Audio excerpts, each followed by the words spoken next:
Hello, Chip. এওঁৰ বন্ধুসকল আহিল খবৰ নিদিয়াকৈ খাই হেনো গাজৰৰ হালৱা পিছে সুখৰ খবৰ যে সুখৰ খবৰ নাই সুখৰ খবৰ নহয় কিন্তু খবৰ বঢ়িয়া খবৰ এটাই কম দুটা নকওঁ ঠিক আছে কিন্তু এটা কথাটো হৈছে খবৰ কোৱাৰ আগতে ইমান সুন্দৰ চাহ চিনাকি অনুষ্ঠান যিহেতু নিজৰ চিনাকিটো দিবই লাগিব এই আমি যেতিয়া স্কুলত পঢ়িছিলোঁ আপোনালোকে স্কুলত পঢ়িছিল নে নাই পঢ়া কোনে স্কুলত পঢ়িছে হাতখন দাঙি দিয়কচোন এবাৰ এই মাত্ৰ দুজনে স্কুলত পঢ়িছে বাকী কোনো পঢ়া নাই আকৌ পঢ়িছে বহুতে পঢ়িছে এতিয়া কথাটো হৈছে আমি যেতিয়া স্কুলত পঢ়িছিলোঁ আমি চিনাকিটো একেবাৰে সৰু থাকোঁতে কেনেকৈ দিছিলোঁ নমস্কাৰ মোৰ নাম শ্ৰী কান্দিয়ে দিলোঁ হয় নে নহয় কিন্তু তেনেকৈ পৰিচয়টো আজি দিব নোৱাৰোঁ নমস্কাৰ মই শ্ৰী বিনোপন ৰাজবংশী গুৱাহাটী বিশ্ববিদ্যালয়ৰ যোগাযোগ আৰু সাংবাদিকতা বিভাগৰ স্নাতকোত্তৰ তৃতীয় ষান্মাসিকৰ এগৰাকী ছাত্ৰ এটা খবৰ কওঁ বৰ বেছি বৰ নকৰোঁ ঠিক আছে প্ৰথমটো খবৰ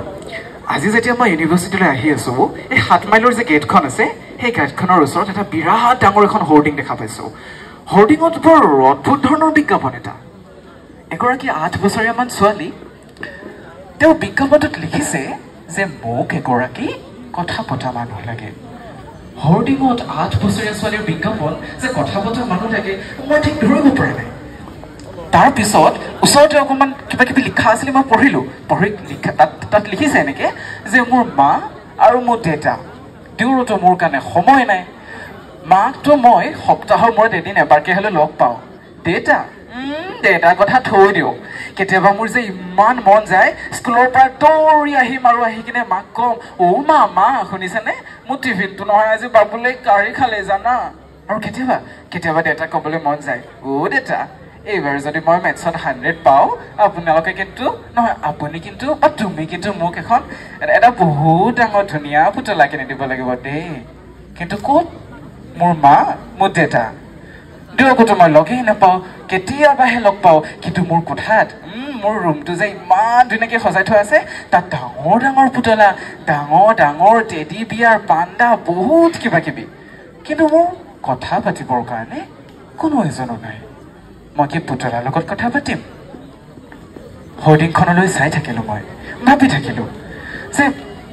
মানুহৰ কি মানুহ নোহোৱা হ'ল বুকুৱে বুকুৰ কথা শুনে বুকু নথকা মানুহে বুকুৰ কথা কিদৰে শুনে কথাটো আপোনালোকে ভাবি চাব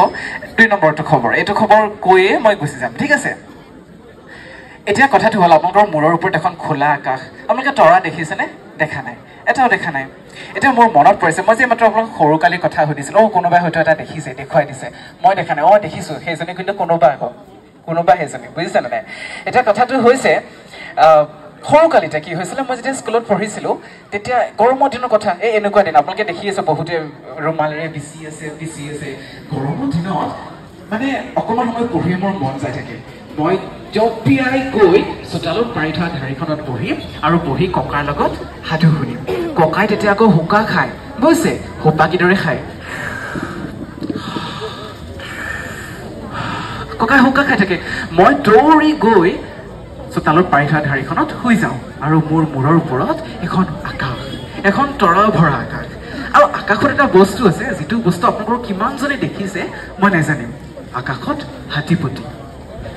মই নাজানো আপোনালোকৰ কিমানজনে হাতীপতি দেখিছে এতিয়াও হয়তো আপোনালোকে যদি গাঁওসমূহত যায় আপোনালোকে যদি এই চহৰৰ লাইটবোৰৰ পৰা আঁতৰি গাঁৱলৈ যায় হাতীপতি দেখিব ককাই এখন হাতেৰে বিচি থাকে এখন হাতেৰে হুকা খায় আৰু তেওঁ কয় সেই যে হাতীপতিবোৰ দেখিছ সেই হাতীপতিবোৰেদি ইন্দ্ৰৰ হাতীপতিবোৰ আমি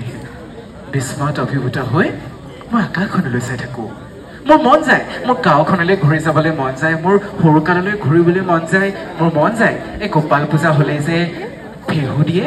ফেহুৰ সোৱাদটো ইমান ভাল লগা আপোনালোকৰ কিমানজনে বাৰু কেতিয়া শেষবাৰৰ কাৰণে ফেহু খাইছিলে আপোনালোকৰ কিমানজনে এই নাৰায়ণ পূজাত দিয়া ভোগকণ বহুত মিছ কৰে আপোনালোকৰ কিমানজনে শেষবাৰৰ বাবে কেতিয়া পখিলা এটাৰ পিছত দৌৰি ফুৰিছিলে সময়বোৰ সলনি হয় সময়বোৰ বদলি যায় আমিও বদলি যাওঁ যিদৰে আজি মোৰ লগত আপোনালোক আছে কথা পতাৰ কাৰণে কথাখিনি শুনাৰ কাৰণে সেই বিজ্ঞাপনত থকা ছোৱালীজনীৰ কথা পতাৰ কাৰণে কথাখিনি শুনিবৰ কাৰণে কিন্তু